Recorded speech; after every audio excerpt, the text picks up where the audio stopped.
The cold metal halls of the research station echoed with Taimin's footsteps. He had been working alone for 3 months now, studying the dead planet below. Earth hung in space like a blue marble, beautiful but empty. No lights dotted its surface at night. No ships moved between its continents. The humans were gone. Taimin pushed his dark hair from his eyes and looked at the old documents again. His mother had been human, his father Zilani. That made him one of the few people who could read both languages. The other scientists didn't want this job. They said Earth was cursed. They said bad things happened to people who stayed too long near the human homeworld. But Taimin was different. He wanted to understand what happened to his mother's people. The official records said humans had simply left. They packed up their colonies and went somewhere else. But Taimin's mother had told him different stories before she died. Stories about running and hiding. Stories about ships that never came back. The scanner in his hand beeped. There was something deep under the surface. Something the orbital sweeps had missed. Taimin looked at the readings again. The signal was coming from far below the old city of Seoul. It was big. Really big. 2 days later, Taimin stood at the bottom of a hole that went down 3 kilometers into the earth. His digging robots had found a door. It was made of metal that didn't match anything in the databases. The door was huge, big enough for a ship to fly through. Strange symbols covered its surface. Taimin touched the door with his bare hand. It was warm. After 50 years underground, it was still warm. The symbols began to glow with soft blue light. A voice spoke in old human language. Genetic scan complete. Human DNA detected. Welcome, child of Earth. The door split down the middle and opened. Air rushed out carrying the smell of machines and something else. Something that made Taimin's heart beat faster.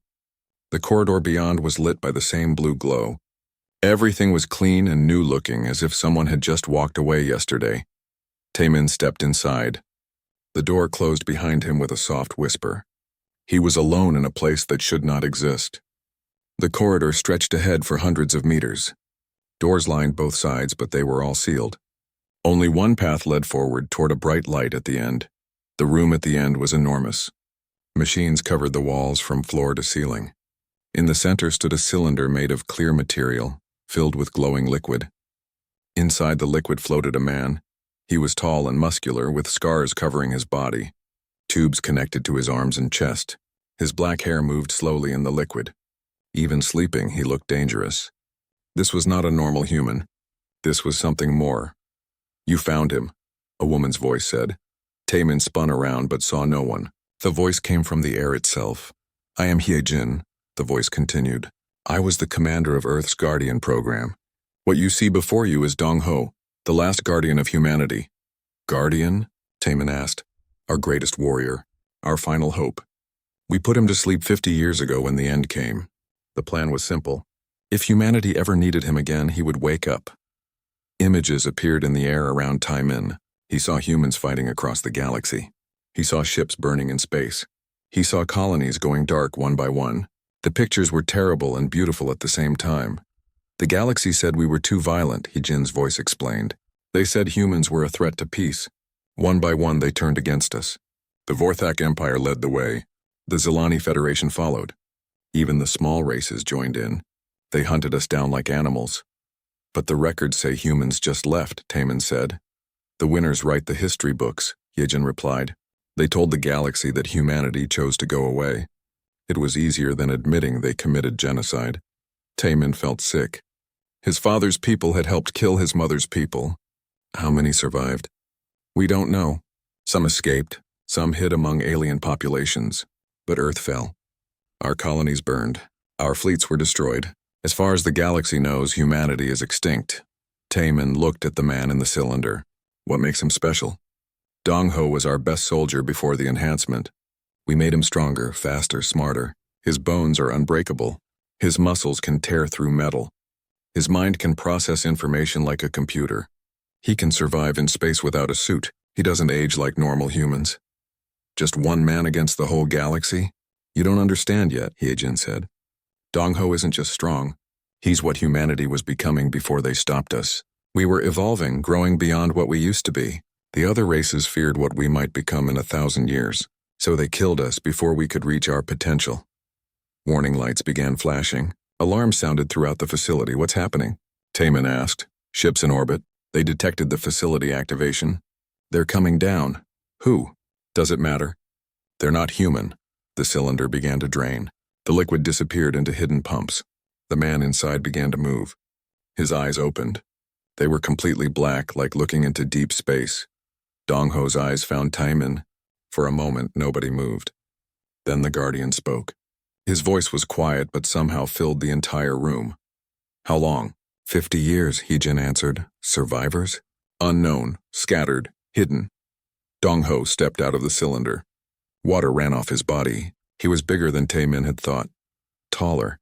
The scars on his skin formed patterns like a map of battles. The ones who killed us, Dong-Ho said. Are they still alive?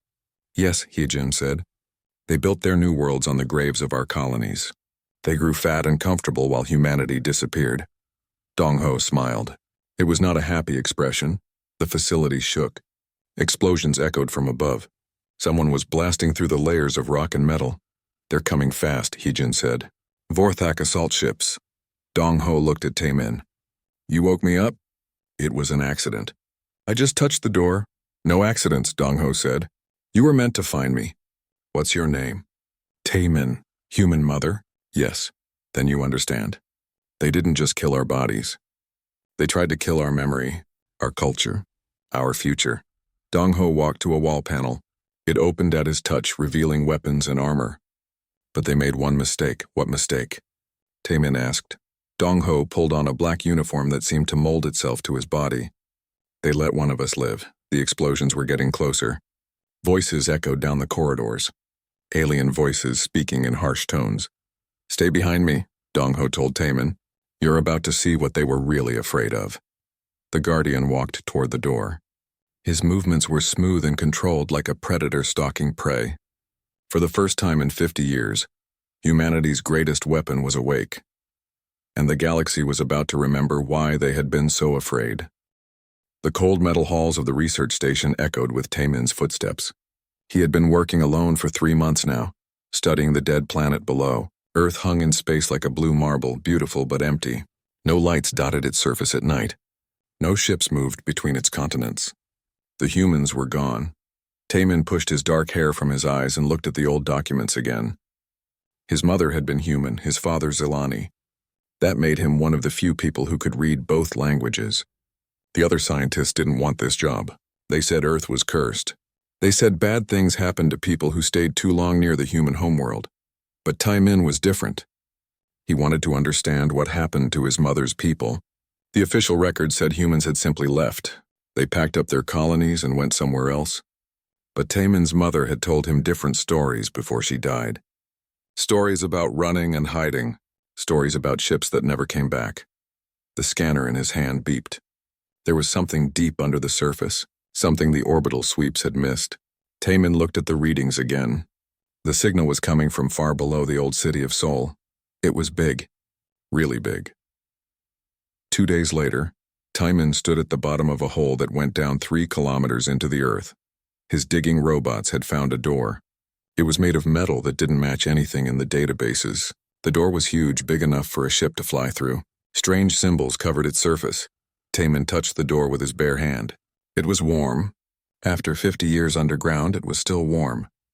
The symbols began to glow with soft blue light. A voice spoke in old human language, genetic scan complete. Human DNA detected. Welcome, child of Earth.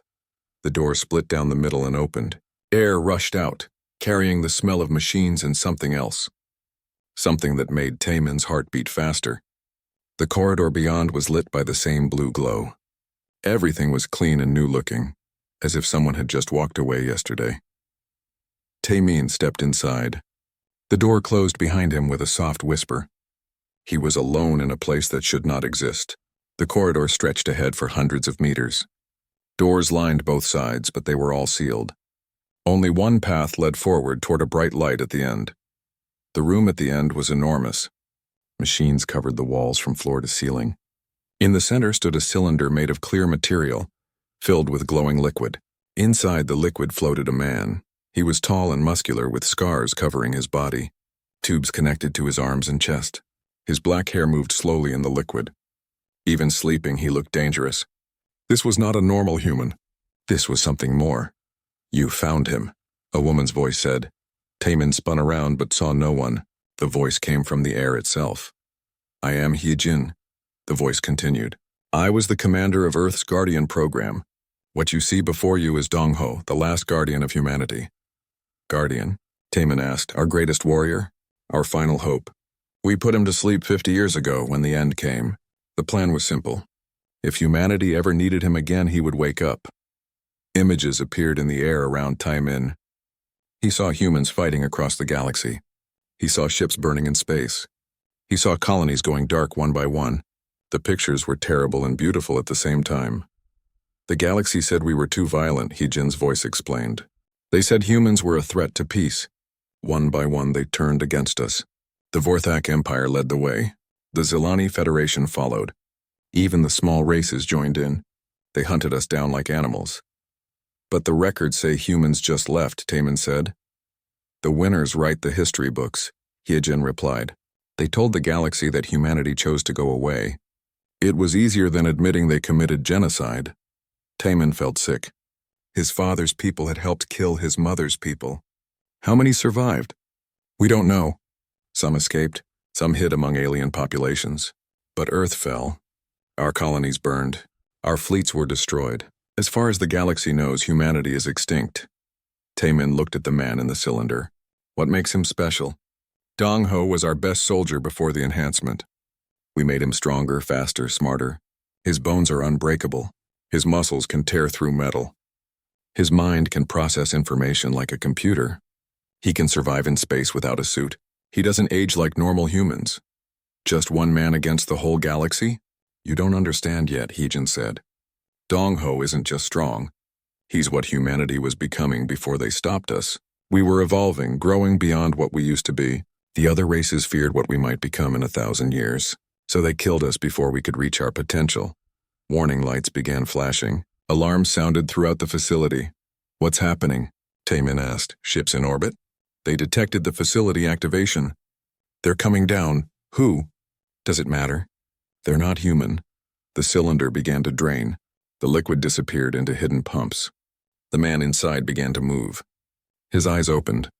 They were completely black, like looking into deep space. Dongho's eyes found Taemin. For a moment, nobody moved. Then the Guardian spoke. His voice was quiet, but somehow filled the entire room. How long? 50 years, Hyejin answered. Survivors? Unknown, scattered, hidden. Dongho stepped out of the cylinder. Water ran off his body. He was bigger than Taemin had thought. Taller. The scars on his skin formed patterns like a map of battles. The ones who killed us. Dongho said. Are they still alive? Yes, Hyejin said. They built their new worlds on the graves of our colonies. They grew fat and comfortable while humanity disappeared. Dongho smiled. It was not a happy expression. The facility shook. Explosions echoed from above. Someone was blasting through the layers of rock and metal. They're coming fast, Hyejin said. Vorthak assault ships. Dongho looked at Taemin. You woke me up? It was an accident. I just touched the door. No accidents, Dongho said. You were meant to find me. What's your name? Taemin, human mother. Yes, then you understand. They didn't just kill our bodies. They tried to kill our memory, our culture, our future. Dongho walked to a wall panel. It opened at his touch, revealing weapons and armor. But they made one mistake. What mistake? Taemin asked. Dongho pulled on a black uniform that seemed to mold itself to his body. They let one of us live. The explosions were getting closer. Voices echoed down the corridors. Alien voices speaking in harsh tones. Stay behind me, Dongho told Taemin. You're about to see what they were really afraid of. The Guardian walked toward the door.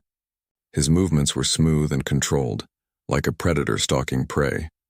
For the first time in 50 years, humanity's greatest weapon was awake, and the galaxy was about to remember why they had been so afraid. The mining colony on Tayson Prime had been built where New Sol once stood, where 2 million humans had lived and worked and raised their children. Now alien machines dug precious metals from the ground. Vorthak colonists lived in the houses that humans had built. They walked on streets that still had Korean signs, though most had been painted over. Kwanho was proud of his colony. As administrator, He had turned a dead human settlement into one of the most productive mining operations in the sector. The Vorthak High Command was pleased with him. His workers were efficient. His security was tight. Nothing ever went wrong on Taysun Prime. That changed on a Tuesday morning. Quan Ho was reviewing production reports when his security chief burst into the office. The alien was normally calm and professional. Now he looked terrified. "Sir, we have a problem at Mining Station 7. "What kind of problem?" "The entire security team is down. 20 guards.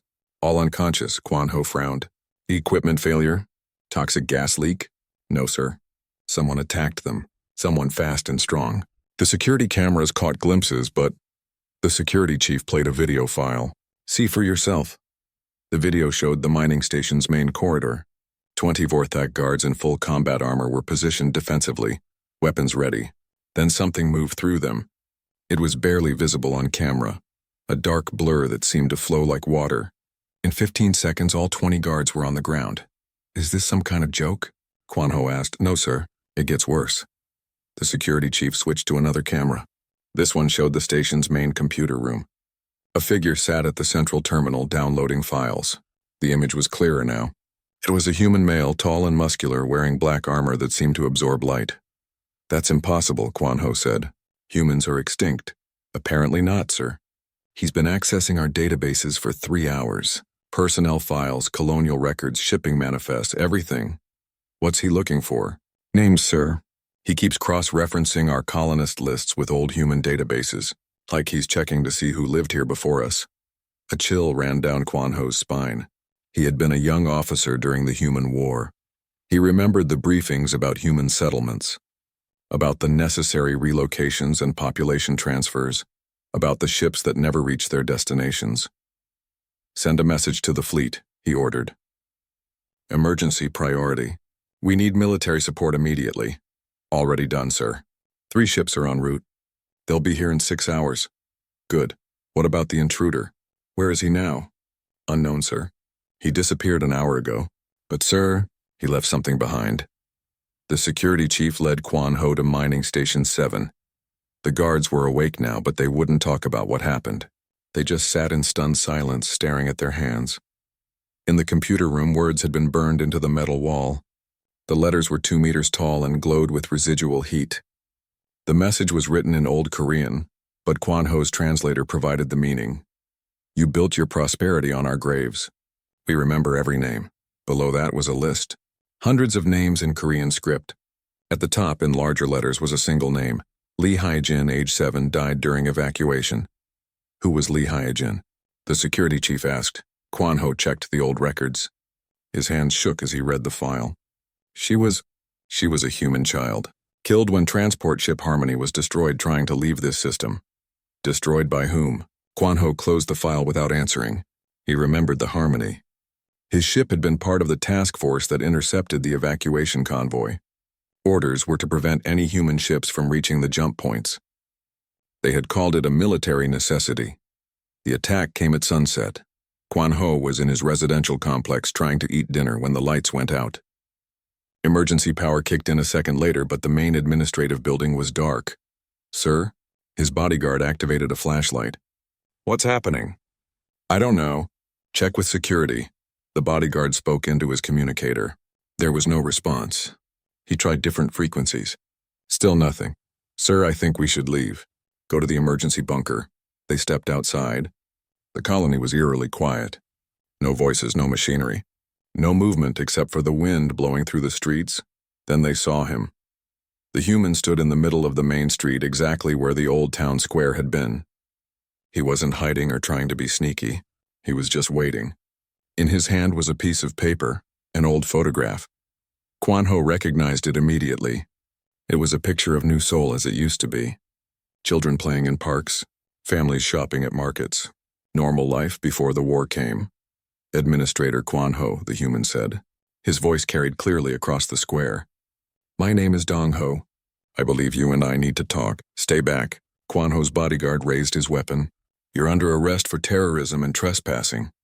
Dong Ho looked at the weapon with mild interest. "That's a Vorthak pulse rifle, Model 7. Effective range of 800 meters. 20 shots per power cell. It won't hurt me, but you're welcome to try." The bodyguard fired. The energy bolt hit Dong Ho in the chest and dissipated harmlessly. The human didn't even flinch. Improved human physiology, Dong Ho explained conversationally. Enhanced cellular structure, subdermal armor, distributed nervous system. Your ancestors feared what we might become. Turns out they were right to be afraid.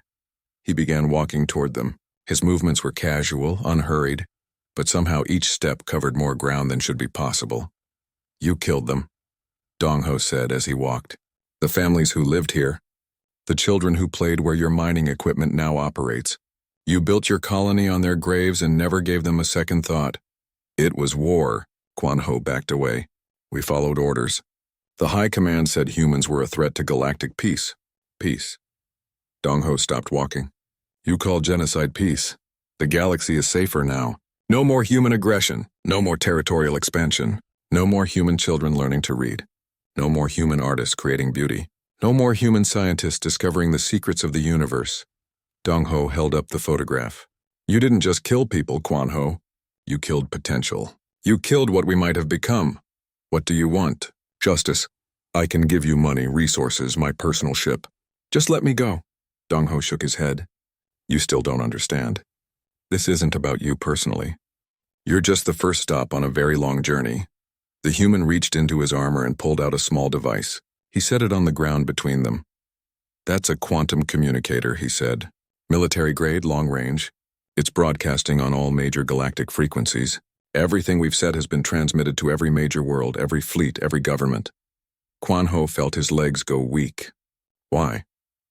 Because the galaxy needs to know that humanity isn't extinct. We're still here. We remember what you did to us, and we're coming for all of you. Dong Ho turned and walked away. After a few steps, he called back over his shoulder. You have 48 hours to evacuate this colony. Take only what you came with. Leave everything else exactly as you found it. If you're still here after that. He didn't finish the sentence. He didn't need to. Quan Ho watched the human disappear into the darkness. Around him, his colony, his achievement, his pride, suddenly felt like a tomb. The wind whistled through the Korean street signs that his people had never bothered to remove. For the first time in 50 years, the galaxy remembered why they had feared humanity. And in hidden places throughout the stars, other survivors heard Dong Ho's message and began to hope again. The war wasn't over. It was just beginning. 5 years had passed since the Battle of Sol. The galaxy was a different place now. The old power structures had crumbled like sandcastles. The Vorthak Empire, once the dominant military force, had split into 3 smaller nations. The Zilani Federation focused on trade and diplomacy rather than conquest. Dozens of smaller races that had once lived in fear now had their own voices in galactic affairs. And at the center of it all was Earth. The blue planet hummed with activity once again. Cities stretched across continents, their lights visible from orbit. Ships came and went constantly, not warships, but traders, diplomats, scientists, and tourists. Earth had become what it was always meant to be, the heart of human civilization. In the restored city of Seoul, Yoon Seo walked through streets that had once been empty ruins. Children played in parks where grass had grown wild for 50 years. The sounds of laughter and conversation filled the air. It was almost possible to forget the dark years when humanity had been scattered and hunted. Almost Yoon Seo made her way to the Guardian Memorial, a simple stone monument in the center of the city. Names covered its surface, thousands of names. Every human who had died during the genocide was remembered here. She found the name she was looking for. Park Yoon Seo. Age 34. Lost during the evacuation of Kepler Colony. Hello, sister, she said quietly. I'm sorry it took me so long to come home. She would be proud of what you've built here. Yoon Seo turned to find Dong Ho approaching. The Guardian looked older now, though his enhanced physiology meant he aged slowly. Lines showed around his eyes, not from time but from the weight of responsibility. Guardian, Yoon Seo bowed slightly. Old habits from the military days, just Dong Ho, please. We're not at war anymore. They stood together in comfortable silence, reading the names on the memorial. Around them, the city continued its peaceful bustle. Do you ever regret it? Yoon Seo asked. The path we chose? The things we had to do? Dong Ho considered the question. I regret that it was necessary. I regret that diplomacy failed. I regret every life lost, human or alien. But do I regret fighting back? No, never. The galaxy fears us now. Good. Fear prevents wars. When people are afraid of consequences, they think twice before committing genocide. A young girl ran past them, chasing a ball that had rolled toward the memorial. Her mother called after her in Korean, telling her to be careful near the monument. The girl bowed respectfully toward the stone before retrieving her ball. The new generation doesn't remember the war, Yoon Seo observed. That's as it should be. They should grow up knowing safety, not fear. But they need to remember the lessons, they will. That's why we built the memorial. That's why we teach history in schools. Not to breed hatred, but to ensure vigilance. A soft chime from Dong Ho's communicator interrupted their conversation. He checked the message and frowned slightly. Guardian business? Yoon Seo asked. Trade dispute in the Centauri sector. Nothing serious, but the local mediator requested human oversight. You're becoming quite the diplomat. Necessity. It turns out that being able to end wars makes people very interested in your opinion on preventing them. Dong Ho prepared to leave, but paused. Yoon Seo, there's something I've been meaning to discuss with you. The Guardian Council is expanding. We need someone to oversee the cultural restoration programs. You want me to become a Guardian? You already are one in everything but name. You've helped more human survivors return home than anyone else. You've rebuilt communities from nothing. You've created hope where there was only despair. Yoon Seo looked at the memorial again, at the thousands of names representing lives cut short. What would it involve? Formal authority to coordinate between human settlements. Resources to expand the restoration programs. A voice in Guardian Council decisions. Dong Ho smiled. And a very nice office with a view of the Han River. I'll think about it. Take your time. The galaxy isn't going anywhere. As Dong Ho left, Yoon Seo remained by the memorial. The afternoon sun cast long shadows across the names carved in stone. She thought about her sister, about the evacuation ships that never made it to safety, about the long years of hiding and running. Commander Yoon Seo? She turned to find a young man approaching. He was tall and athletic, with the easy confidence of someone who had grown up safe. His name tag identified him as Tai Hyun, one of the new Guardian recruits, yes? Sir, we've received a request for assistance from the Outer Rim, a species called the Kalari. They're facing territorial pressure from their neighbors and asked for human mediation. The Kalari. I don't recognize that name. They're a smaller race. Only achieved spaceflight about 30 years ago. They say they've heard about human fairness and want our help resolving the dispute peacefully. Yoon Seo smiled. Human fairness. 50 years ago, the galaxy called us violent and aggressive. Now they come to us for peace. Times change, sir? Indeed they do. Yoon Seo made her decision. Send a response to the Kalari. Tell them we'll send a mediation team next week. And Taehyun? Yes, sir? Contact Guardian Command. Tell them I accept the position. That evening, Yoon Seo stood on the balcony of her apartment, looking out over the lights of Seoul. The city stretched to the horizon, alive and vibrant. Ships moved across the sky, carrying people and cargo between the stars. Her communicator chimed with an incoming message. It was from Haiwan, the head of the Human Reclamation Authority. Yoon Seo, congratulations on the new position. I wanted to give you an update on the restoration projects. We've re-established contact with human populations on 47 worlds. The colony on New Busan is requesting assistance with terraforming equipment. And we've received an interesting proposal from the Altarian Collective. What kind of proposal? They want to fund a joint university on Earth, human and alien students studying together. They say they want to learn from our unique perspective on survival and adaptation. Yoon Seo laughed. A year ago we were terrorists and threats to galactic peace. Now we're philosophers and teachers. It's amazing how quickly attitudes change when you prove you can defend yourself. What did you tell them? I said we'd consider it. But honestly, I think it's a wonderful idea. Education has always been humanity's greatest strength. After the call ended, Yoon Seo returned to the balcony.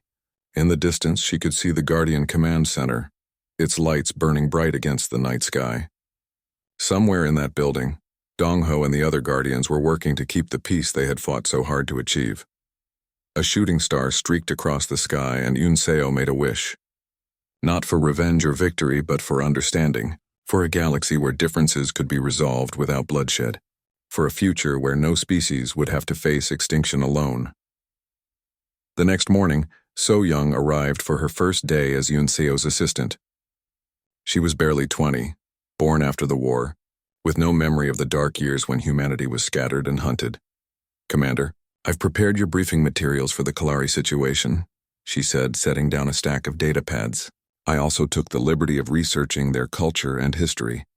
Did you know they're primarily an aquatic species? Their entire civilization developed underwater." Yunseo smiled at the young woman's enthusiasm.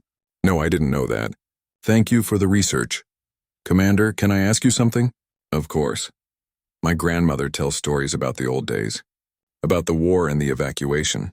She says humanity survived because we never forgot who we were, even when everyone else forgot about us." "So," Young paused, "do you think that's true?" Yunseo looked out the window at the bustling city below. Children walked to school with their friends. Adults hurried to work. Street vendors sold food from dozens of different worlds. Humanity had not just survived, they had thrived. "I think your grandmother is very wise," she said finally. "We survived because we remembered that survival isn't just about staying alive. It's about staying human.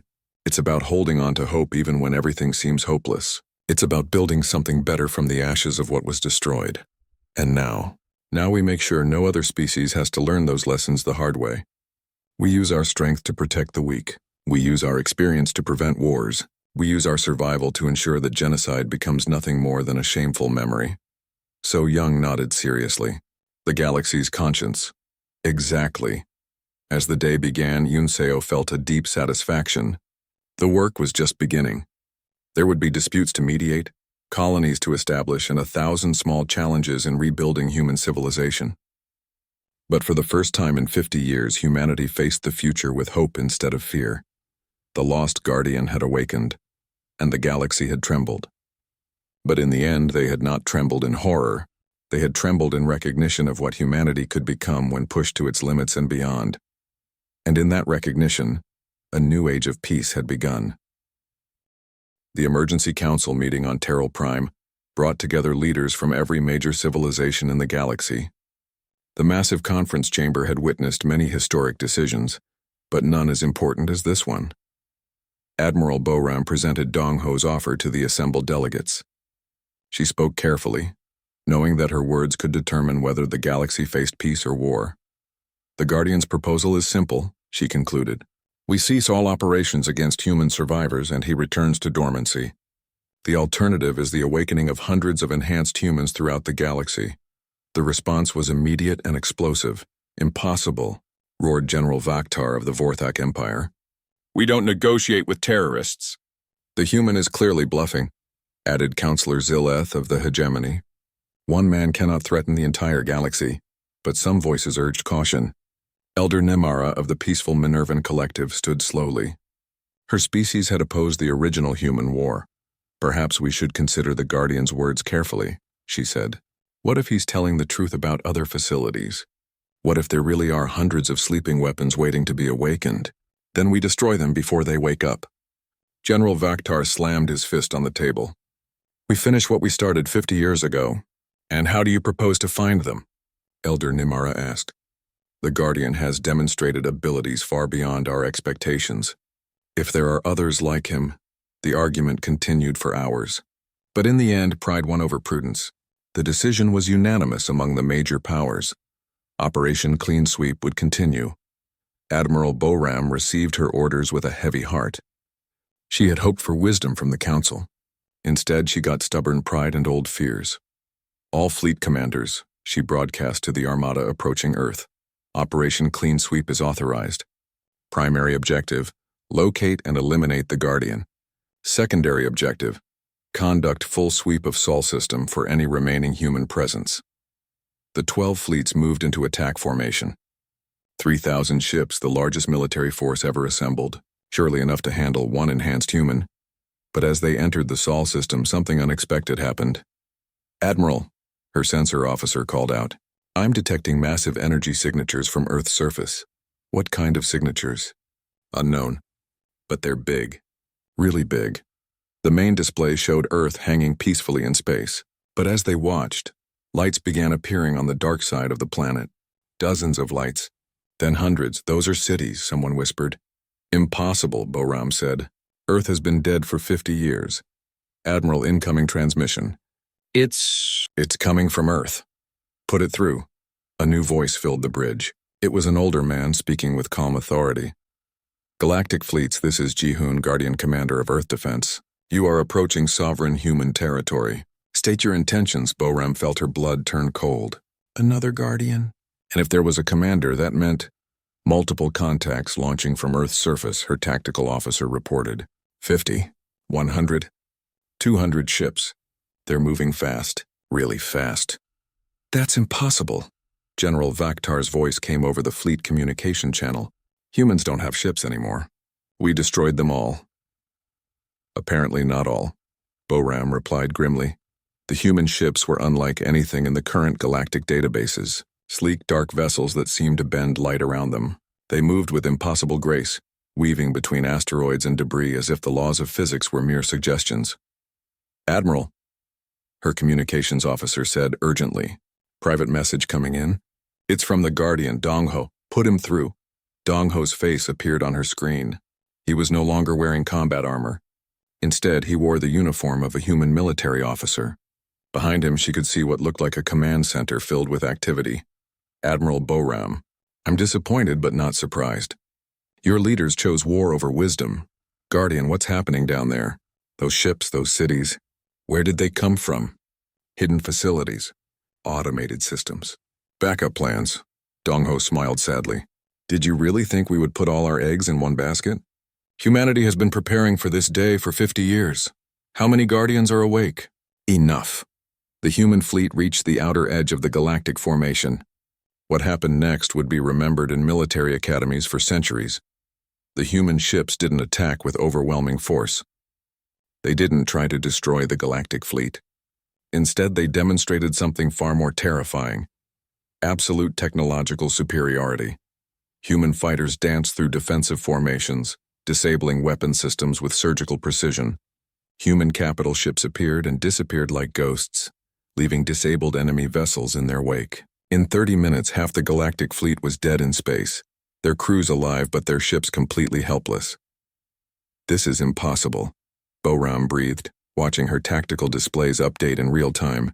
Our technology is generations ahead of anything humans had 50 years ago. 50 years is a long time, Admiral, Dongho said. We used it well. Guardian, please. This doesn't have to end in slaughter. We can negotiate. The time for negotiation was before you decided to finish the genocide. Ji-hoon's voice interrupted. This is Guardian Command. All galactic vessels have 60 seconds to begin withdrawal from Sol space, or we will consider you hostile targets. But some fleet commanders weren't ready to give up. General Vaktar, commanding the Vorthak Heavy Assault Group, decided to make one last attempt at victory. All ships, target the planet directly. If we can't kill their ships, we'll kill their world. Hundreds of weapon systems turned toward Earth. Planetary bombardment cannons charged to full power. Nuclear missiles armed their warheads. For a moment, space hung silent. Then the human fleet moved. What followed was not a battle. It was a demonstration. The human ships moved with such speed and precision that they seemed to teleport. One moment, General Vaktar's flagship was preparing to fire on Earth. The next moment, it was cut in half. Its crew safely evacuated to emergency pods before the ship even realized it was dead. Every ship that had targeted Earth was disabled in under 5 minutes. Not destroyed, disabled. The crews were left alive, floating in space in their escape pods, watching their mighty warships drift helplessly. This is Guardian Command to all surviving vessels, Ji-hoon announced. You will collect your disabled ships and your crew members. You will leave Sol space immediately. You will return to your homeworlds and deliver a message. What message? Boram asked quietly. That humanity is no longer hiding. We're no longer running. We remember what you did to us and we remember who helped you do it. Earth is now under Guardian protection. Any ship, any fleet, any government that approaches human space with hostile intent will be dealt with accordingly. The surviving galactic ships began the long process of recovery and retreat. Admiral Boram watched her dreams of an easy victory disappear, along with her fleet's combat effectiveness. Guardian, she transmitted to Dongho. What happens now? Now you go home, Admiral. You tell your leaders that the age of genocide is over. Humanity survived your worst efforts, and we've become something you never expected. What's that? Your conscience. As the galactic fleets limped away from Earth, carrying news of humanity's return, children played in the restored parks of Sol. Scientists worked in rebuilt laboratories. Artists created beauty from the ashes of destruction. Earth was alive again, and the galaxy would never be the same. But in the depths of space and hidden facilities on forgotten worlds, other guardians stirred in their sleep. The awakening had begun, and there was no stopping it now. Humanity was back. And this time they weren't going anywhere. The message spread across the galaxy like wildfire. In hidden refugee camps on the edges of civilized space, humans who had been hiding for 50 years heard Dong Ho's broadcast and wept. On alien worlds, people with human ancestry, like Taimin, suddenly found themselves looking over their shoulders. And in the halls of power, politicians and military leaders faced a reality they had hoped never to see again. Humanity wasn't dead. Admiral Boram of the Zilani Federation received the emergency communique while touring her flagship. The massive vessel, Heart of Commerce, was the pride of the Zilani fleet. 3 kilometers long, bristling with weapons, crewed by the finest officers in the galaxy. One human, she said, reading the report from Tayson Prime. One single human cleared out an entire mining colony. The colonists evacuated according to his demands, her aide reported. They're calling it a tactical withdrawal, but everyone knows they ran. And our intelligence services? What do they say about this Guardian? Limited data. The human databases were mostly destroyed during the war, but we know they had enhancement programs. Genetic modification, cybernetic implants, biological augmentation. This Dong Ho appears to be a product of their most advanced research. Boram studied the tactical displays.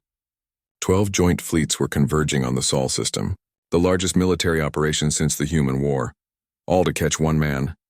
Admiral, her communications officer called out. Priority message from Supreme Command. You're being given overall command of Operation Clean Sweep. Boram nodded. She had expected this. The Zilani were the best at coordinating large-scale operations. The Vorthak provided brute force, but the Zilani provided strategy. How long until all fleets are in position? 72 hours, Admiral. Good. Send a message to all fleet commanders. Tell them we're not hunting a normal enemy. Human guardians were designed to be living weapons. Approach with extreme caution. But even as she gave the orders, Boram felt a nagging doubt. Something about this felt wrong. Why would one human reveal himself so dramatically? What was he really trying to accomplish? The answer came 2 days later. Boram was reviewing attack plans when alarms began sounding throughout her ship. Red lights flashed in the corridors. The ship's artificial intelligence spoke in urgent tones. Alert. Unidentified intruder detected. Security teams to all decks. How is that possible? Boram demanded. We're in deep space. There are no other ships within 50 light years. Her security chief's voice came over the intercom, tight with fear. Admiral, you need to see this. Deck 7, Section C. Boram hurried through the corridors, followed by her guards. They found a crowd of crew members staring at something on the wall. Written in burning letters across the bulkhead was a message. Admiral Boram, your fleet coordination protocols are impressive. Unfortunately for you, I've been studying them for the past week. We need to talk. He's on the ship, someone whispered. Impossible, Boram said. Full security sweep. Every deck, every compartment. Find him? Ma'am? A young officer approached hesitantly. The intruder left something else. He handed her a data pad. On the screen was a video file. Boram opened it and saw herself in her own ready room recorded just hours earlier. She was reviewing classified battle plans. Plans that showed the exact positions of all 12 fleets. He was watching us, she realized. Gets worse, Admiral. Check the timestamp. Boram looked at the bottom of the video. It was recorded in real time. While she was in the ready room, the intruder had been there too. Invisible. Silent. Close enough to kill her. But he hadn't. He wants something, Boram said. Find him. But don't try to capture him, just find him. They found Dong Ho in the ship's main hangar bay. He sat on a stack of supply crates, perfectly relaxed, cleaning his fingernails with a knife that looked like it could cut through starship hull plating. Admiral, he said, without looking up, thank you for coming. I was hoping we could have a civilized conversation. Boram approached cautiously. Her security team fanned out behind her. How did you get on my ship? I jumped. From where? We're in deep space. From your escort destroyer, the one that's been following you for the past 3 days. Dong Ho looked up and smiled. Did you really think I couldn't track a 12-fleet task force? Your ships light up space like beacons. That's impossible.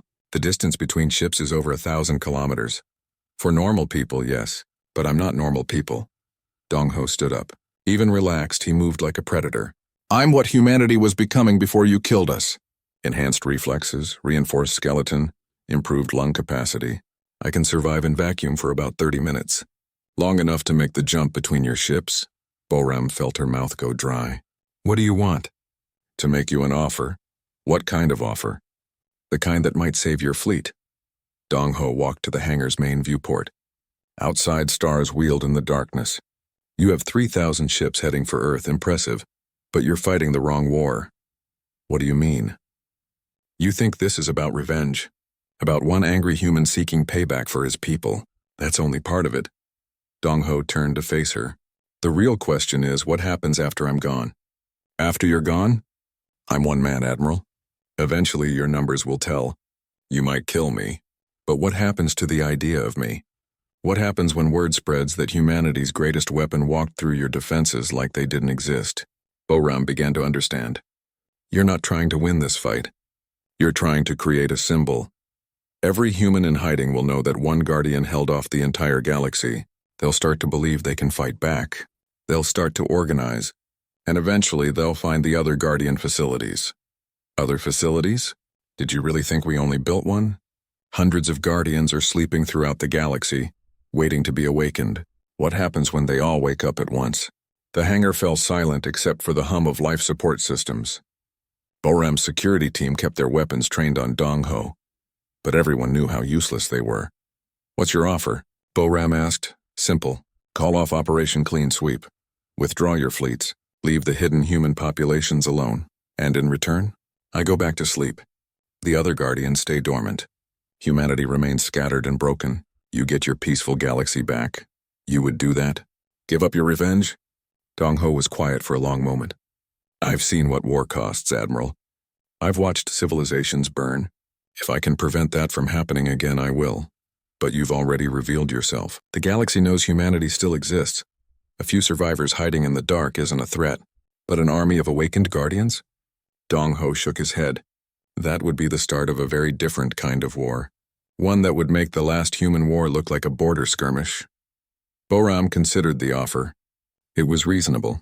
Too reasonable. What's the catch? She asked. No catch. Just conditions.